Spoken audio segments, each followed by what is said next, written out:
परछाइयों का गांव। जी हाँ, हमारे जो सीरियल है उसके एपिसोड नंबर 2, परछाइयों का गांव, एपिसोड नंबर 2, अधूरी विरासत।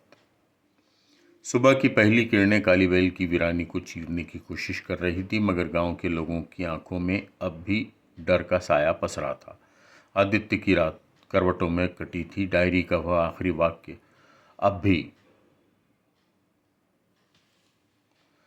उसके जेहन में गूंज रहा था। अगर ये पढ़ रहे हो तो अगला निशाना तुम हो। वो बारामदे में बैठा चाय पी रहा था। माँ अब भी अंदर पूजा कर रही थी। तभी पीछे से मंगला आ गई। उस जैसी बुजुर्ग महिला के लिए सुबह सुबह आना अजीब नहीं था, पर उसकी आंखों में घबराहट पहले से कहीं ज़्यादा थी। तू दादाजी की अलमारी में गया था? उससे सीधा सवाल दागा। हाँ, एक डायरी मिली थी, उसमें कुछ अजीब सी बातें लिखी थी।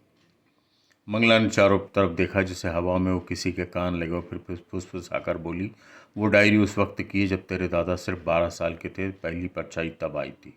आदित्य चौंका। वो कैसे हो सकता है? उसमें तो हाल की तारीखें भी थी। उन्होंने दूसरी बार लिखना तब शुरू किया जब मंदिर में फिर से वही निशान दिखे। कैसे निशान? राख, लाल धागे, काली मिट्टी और सबसे डरावना बिना सिर की मूर्ति जो सुबह मंदिर में पाई गई। आदित्य उठ खड़ा हुआ।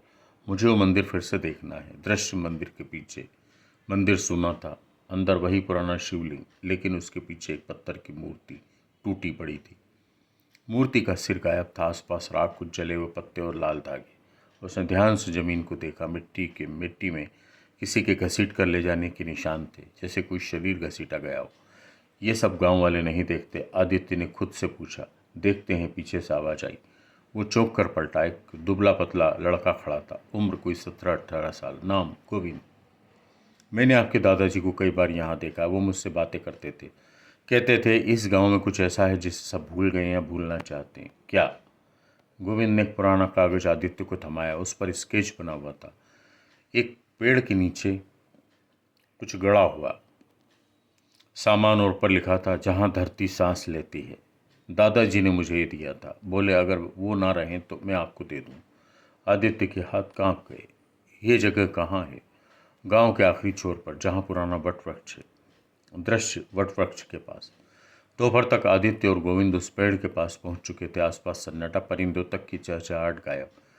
जमीन एक ही जगह जैसे बार बार खोदी गई हो। आदित्य ने कुदाल उठाई जो वहीं एक किनारे पड़ी थी और खुदाई शुरू की। थोड़ी देर में उसे मिट्टी के नीचे एक लोहे का संदूक मिला। उसने उसे बाहर निकाला।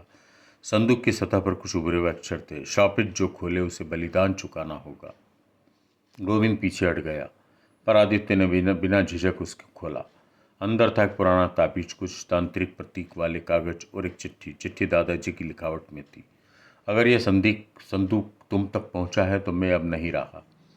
यह ताबीज उस परछाई को रोक सकता है, पर इसकी कीमत है। हर 100 साल में एक वंशज को बलिदान देना होता है।